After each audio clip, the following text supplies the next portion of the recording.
Support comes from the Missouri Forest Products Association, saluting Earth Day on April 22nd with an ongoing commitment to help offset carbon emissions with sustainable harvesting of Missouri forests. Details at choosewood.com.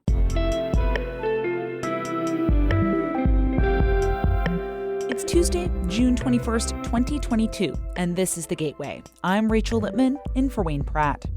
Ahead on the podcast today, the GOP primary for Illinois' new 15th Congressional District pits two sitting U.S. representatives against each other. One has an endorsement from Donald Trump, but that doesn't guarantee they will win next week. In the district, you've got two people that supported, essentially, the Make America Great Again agenda, but they've done it in different ways.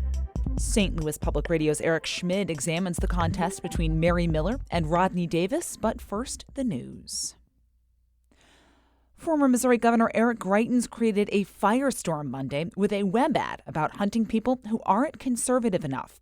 As St. Louis Public Radio's Jason Rosenbaum explains, generating controversy may have been the plan all along. Greitens' ad features the former governor with a gun storming a house with people dressed as soldiers. It centers around the concept that Greitens is against rhinos, shorthand for Republicans in name only. There's no bagging limit, no tagging limit, and it doesn't expire until we save our country. Greitens' detractors condemned the ad as glorifying violence against people with differing political viewpoints. A Greitens spokesman replied, "If anyone doesn't get the metaphor, they are either lying or dumb." While the ad was removed from Facebook and received a warning on Twitter, it was also viewed millions of times as Greitens seeks to stand out in a crowded GOP primary to succeed U.S. Senator Roy Blunt. I'm Jason Rosenbaum, St. Louis Public Radio. Absentee voting for the August primary begins today at election offices across the St. Louis region. Currently, only voters who meet one of several specific criteria are able to cast a ballot early, but a measure on the desk of Governor Mike Parson would allow a window for no-excuse early voting ahead of the general election in November. The U.S. Environmental Protection Agency has set its corn ethanol mandate at its highest level ever. St. Louis Public Radio's Jonathan Ahl reports that with gas prices skyrocketing, biofuel supporters say it is a good move for consumers. Ethanol is currently almost $2 a gallon cheaper than gasoline, so increasing production of the additive can reduce the price of fuel. Jeff Cooper is the CEO of the Missouri-based Renewable Fuels Association. He says no one likes high gas prices, but it helps make the case for ethanol. Well, it certainly has given us an opportunity to really underscore the economic benefits of using ethanol. We've got a long track record of being a lower cost alternative to gasoline. Ethanol critics say the price argument is misleading because cars using gas with ethanol get slightly fewer miles per gallon, and ethanol can do more damage to car parts over the long term. In Rolla, I'm Jonathan Ahl, St. Louis Public Radio. Health officials in Missouri said Saturday they have identified what is likely to be the first case of monkeypox in the state in the Kansas City area. State and local health officials are waiting for the federal Centers for Disease Control and Prevention to confirm the results. In the meantime, those officials are notifying people who may have been in contact with the infected person who did not have to be hospitalized. The disease that first causes flu-like symptoms before progressing to a rash on the face and body is commonly found in parts of Central and West Africa. But this year, nearly 1,900 infections have been reported in more than 30 countries where monkeypox is typically not found. A prominent attorney who was involved in St. Louis's desegregation litigation has died.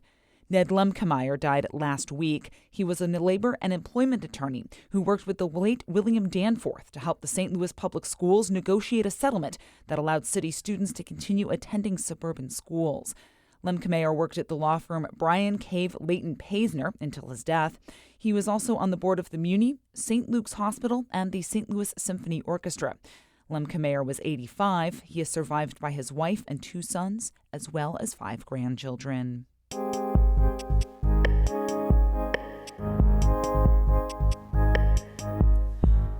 One of next week's primaries in Illinois will again test the power of former President Donald Trump's endorsement.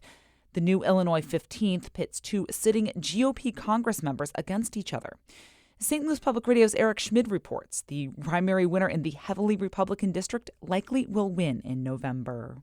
This story is about the contest between current Republican U.S. Representatives Rodney Davis and Mary Miller, but you won't hear any of Miller. She did not return multiple requests for comment from St. Louis Public Radio and has avoided interviews with most other news outlets, too. Davis says speaking to the media is part of a congressperson's job. There's always tough questions. I mean, at some point, you have to be accessible to answer the questions, regardless of whether they're comfortable or not. Donald Trump has endorsed Miller, but that doesn't guarantee a victory for her. The former president still has the backing from most Republican voters in Illinois, per a recent Chicago Sun-Times and WBEZ poll. But Davis says he has won multiple close races and has a visibility advantage. Most of the media markets in his current district overlap with the one he's running for now. Many of the constituents, while they may not have had me as their congressman, they recognize what we've done and they recognize my record. And that gives us a chance to walk in and not have to introduce myself. The district is massive. It's 35 counties run from parts of the Metro East all the way to Indiana and then back to Illinois' borders with Iowa and Missouri.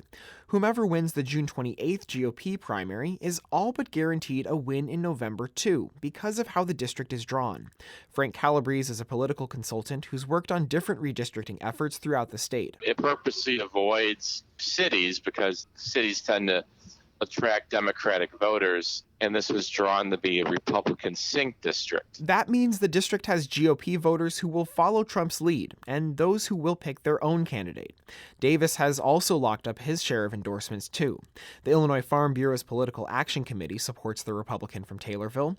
Former state senator and retired Monmouth College economics professor Ken McMillan says this rarely happens for a primary. He says the unanimous decision among delegates in Illinois 15 is significant, given how central agriculture is to the district's economy. McMillan adds it demonstrates how Miller and Davis differ as legislators. Having worked for things like improving the lock and dam system, being a strong advocate for biofuels, making sure that the Farm Bill, when it's written and when it's passed, includes the provisions for sound crop insurance and things of the kind. Others offered their support to Davis because of his knowledge of the issues in the district. Republican State Senator Jill Tracy represents Quincy and surrounding portions of west central Illinois. She says Davis's contact as a current congressperson made it straightforward for her to offer support. Rodney wanted to run, and he called a lot of his colleagues and asked them to endorse him. It was easy when he asked if I would endorse him because I just have worked for him. Tracy says it doesn't mean Miller is a poor option. She says they both espouse many of the core values her constituents and others in the district hold. Fiscal conservative values, living within your budget means. They don't like government overreach.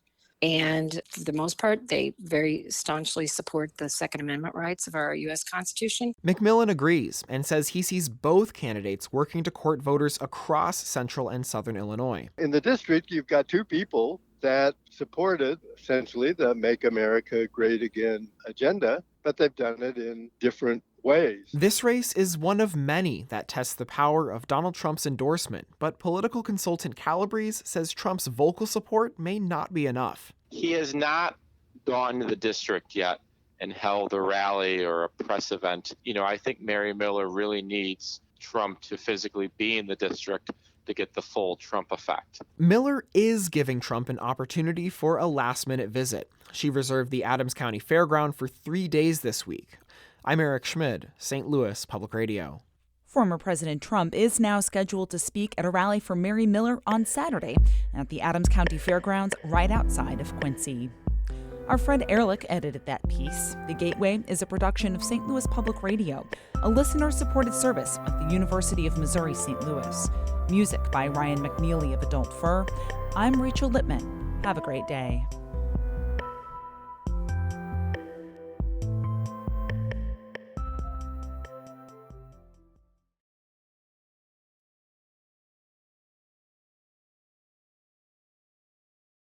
Support comes from the Missouri Forest Products Association, saluting Earth Day on April 22nd with an ongoing commitment to help offset carbon emissions with sustainable harvesting of Missouri forests. Details at choosewood.com.